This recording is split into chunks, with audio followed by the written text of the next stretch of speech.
Во Македонија не може да биде едноставен дури ни спортот, така што битката за тоа дали ќе имаме нов председател веројатно ќе потрае уште малку, затоа што оној што требаше да биде против кандидат на Пеце Наумовски има што да каже за денешното собрание.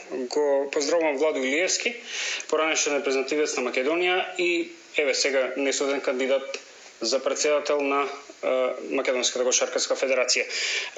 Денеска собранието течеше онака како што течеше, бевте затекнати, револтирани од целата разврска и целиот настан.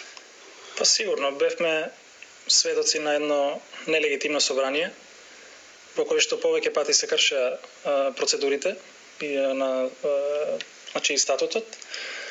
Едноставно се вметна некои точки кои што процедурално не сме да се донесе одлука за нив.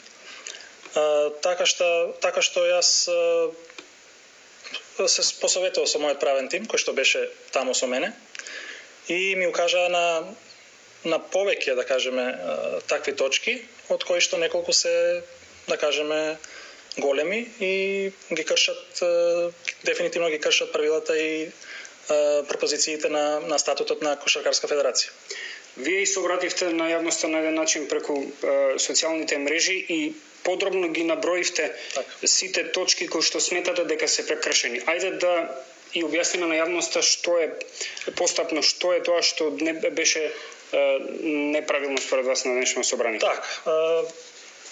Ќе се бидејќи не правно, правото не е во мојот домен. Ева овде имам на хартија повеќе точки кои што денеска не беа во согласност со статутот на Кошаркарска федерација.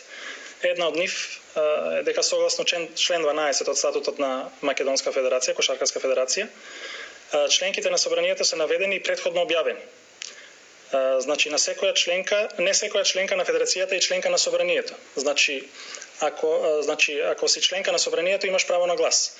Но Сдружението 3 на 3, кое што неодамна беше регистрирано, е само членка на федерацијата, но не е членка и на собранието. Така да по наше некое мислење нема право на глас. Само да подсетиме, гласањето беше 16:14, што значи еден глас. Еден глас одлучи тоа да стариот председател остана на доби доверба. Понатаму имаше втората точка е со легитимноста на некои делегати од собранието. Уште од самиот почеток верификациона комисија ни укажа дека 3 од членките на собрание ги немаат сите документи кои што требаше да ги достават.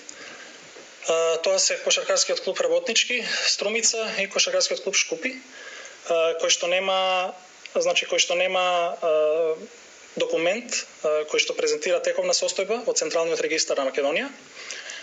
И овде мислам дека пак се прекрши статутот со тоа што председателот Петар Наумовски им даде право на глас. Дефинитивно мислам дека тоа не му одеше во прилог, бидејќи знаеме во предходното собрание, односно не само кога тој бил председател, на други собранија, сите кои што сакаат да останат на местото председател,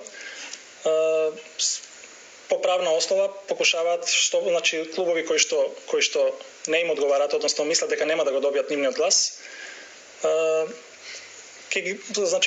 сакаат да ги исклучат од гласањето. Тука